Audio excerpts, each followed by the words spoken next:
चिंता से पीछा कैसे छुड़ाएं? How to get rid of all your worries. Good morning. तो ये स्टोरी जो है ये भगवान गौतम बुद्ध की है। तो एक बार जो है एक जो शहर में बहुत ही धनवान व्यक्ति था, सेठ था। उसको हमेशा बहुत परेशानी रहती थी, बहुत टेंशन रहती थी। उसने बहुत पैसा कमाया और उसने कैलकुलेट किया कि ये पैसा जो है ये कितने वर्ष तक जो है मेरे बच्चों के और मेरे काम आ सकता है। तो उसने कैलकुलेट किया, उसने देखा कि हाँ, अब मैंने इतना पैसा कमा लिया है कि अब मेरे को कोई चिंता नहीं है, मेरे बच्चों को कोई चिंता नहीं है, मगर जो मेरे बच्चों के बच्चे हैं, ठीक है, उनको परेशानी आ सकती है। इतना नहीं हुआ अभी, और उसको लेके वो उसे बड़ी परेशानी, बड़ी चिंता हो गई। तो उसने सोचा कि अच्छा, भगवान बुद्ध आए हुए हैं, तो क्यों ना मैं एक बार उनकी शरण में चला जाता हूँ, एक बार उनसे पूछता हूँ कि ये मैं सारे टाइम ऐसे ही कुछ ना कुछ कैलकुलेट करता रहता हूँ और परेशान रहता हूँ, और कभी भी मुझे हमेशा ऐसा ही लगता है कि अभी भी कमी है, अभी भी कमी है, अभी भी मैंने सफिशेंट नहीं किया। तो ऐसे मैं कितना करूँ? तो बच्चों के लिए सोच रहा हूँ, फिर उनके बच्चों के लिए सोचूंगा, तो ऐसे तो मैं मर ही जाऊँगा। तो भगवान बुद्ध के पास गया और उन्होंने अपनी परेशानी भगवान बुद्ध को बताई कि मैं इस चिंता से, परेशानी से मुक्ति चाहता हूँ, तो मुझे बताइए मैं क्या करूँ। तो भगवान बुद्ध ने कहा कि एक काम करो, तुम्हारे को दान करना पड़ेगा। तुम एक दिन का खाना लो, और जो है इस शहर के बाहर इस पेड़ के पास एक कुटिया बनी हुई है, एक बहुत ही गरीब फैमिली रहती है, उनको खाने की परेशानी रहती है, केवल एक दिन का खाना उनको दान कर दो। ये सुन कर के जो सेठ था उसने कहा कि अच्छा, इतनी छोटी सी बात है, मैं कल ही कर दूंगा। वो फिर कल होते ही वो इमीडिएटली निकला और उसने जो है एक दिन का खाना उनको दिया। तो फैमिली में जो है वहाँ पे एक सास थी, बहू थी। तो बहू को बुलाया, उसने कहा कि ये मैं आपके लिए जो है खाना लेके आया हूँ, ऐसे ऐसे, तो आप ये रख लीजिए।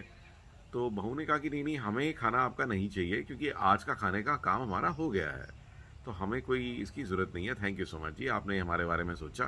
तो उसने कहा कोई बात नहीं है, आप कल खा लीजिएगा, ठीक है ना, ये तो सूखी सामग्री है, तो इसमें कोई परेशानी की बात नहीं है, आप कल इसका इस्तेमाल कर लीजिएगा। तो उसने कहा नहीं नहीं नहीं, हम जो है सिर्फ आज का जो इंतज़ाम है हम आज ही करते हैं, हम पहले से खाना नहीं बना के रखते हैं। तो हम कल का जो इंतज़ाम है हम कल खुद ही कर लेंगे अपने आप से, आप कृपया परेशान ना हो।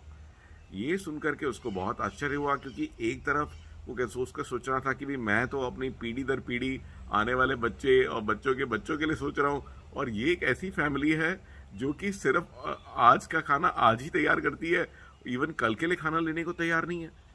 तो फिर वो वापस गया भगवान बुद्ध के पास। तो उन्होंने कहा कि हाँ भगवान, मुझे अब समझ में आ गया कि आपने मुझे उस फैमिली की तरफ क्यों भेजा था। तो अब मुझे समझ में आ गया कि एक तरफ मैं हूँ जो चीज़ों को इकट्ठा कर रहा हूँ, तो मुझे लेकिन थोड़ा सा और विस्तार में बताएं कि भाई ये जो चीज़ है कि मैं ऐसी चिंता करता रहता हूँ और ये फैमिली जो है ये सिर्फ अपना आज का इंतज़ाम आज ही करती है। तो फिर भगवान बुद्ध ने कहा कि तुम्हारी जो परेशानी है वो ये है कि तुम हमेशा जो है फ्यूचर की सोचते हो, कल की सोचते हो, और कल की जो परेशानी है तुम उनका कुछ कर तो सकते नहीं हो, बट उसके चक्कर में तुम अपना आज खराब कर लेते हो, राइट। तो उन्होंने कहा कि हम लोग ज़्यादातर यही करते हैं कि चिंता जो है वो रियलिटी में कुछ नहीं है, वो सिर्फ एक बीमारी है, ठीक है। हम बहुत सारी परेशानियों के बारे में सोचते रहते हैं कि कल ऐसा हो जाएगा, कल ऐसा हो जाएगा, और उसके लिए हम आज कुछ भी नहीं कर सकते। हाँ, अगर आप आज कोई एक्शन ले सकते हो, कोई रियलिटी में कुछ काम कर सकते हो, कल के लिए कुछ कर सकते हो, तो वो ज़रूर कर लीजिए आप। बट उसके बाद में उसके बारे में सोचना वो एक बीमारी से कम नहीं है, क्योंकि आप अपना आज भी जो है वो कल की चिंता में खो दोगे। तो अभी जो समय है जिसमें कि आप कुछ कर सकते हो, जो एंजॉय कर सकते हो, क्योंकि कल कुछ नहीं होता। जो भी होता है, जो जो कल भी होने वाला है, वो जब आप उसमें जाओगे तभी आप कुछ एक्शन ले पाओगे। और कल क्या होगा, बहुत सारी चिंता, बहुत सारी परेशानियां हम लोग ले लेते हैं जो कि रियलिटी में कभी होती नहीं है। 99% जो चिंता और जो वरीज हैं वो कभी भी रियलिटी में कभी भी रियल होती ही नहीं है, वो सिर्फ हमारे दिमाग की एक उबच होती है। तो we should stop worrying and we should only think of the next 5 minutes. तो मैंने बहुत बड़े एक ऑथर हैं टिमोथी फेरिस, उनकी भी किताब में सुना, तो उन्होंने भी यही कहा कि मैं सिर्फ अगले 5 मिनट के लिए सोचता हूँ। तो मेरी जो सफलता का राज है वो भी यही है कि केवल अगले 5 मिनट को सोचिए, अगले 5 मिनट में मैं क्या एक्शन ले सकता हूँ और अपने प्रेजेंट को अभी अपने इस समय को बेहतर बना सकता हूँ। ठीक है ना? तो अभी के लिए सोचिए कि अभी आप क्या एक्शन ले सकते हैं और अपनी लाइफ को और एंजॉयबल और मीनिंगफुल बना सकते हैं।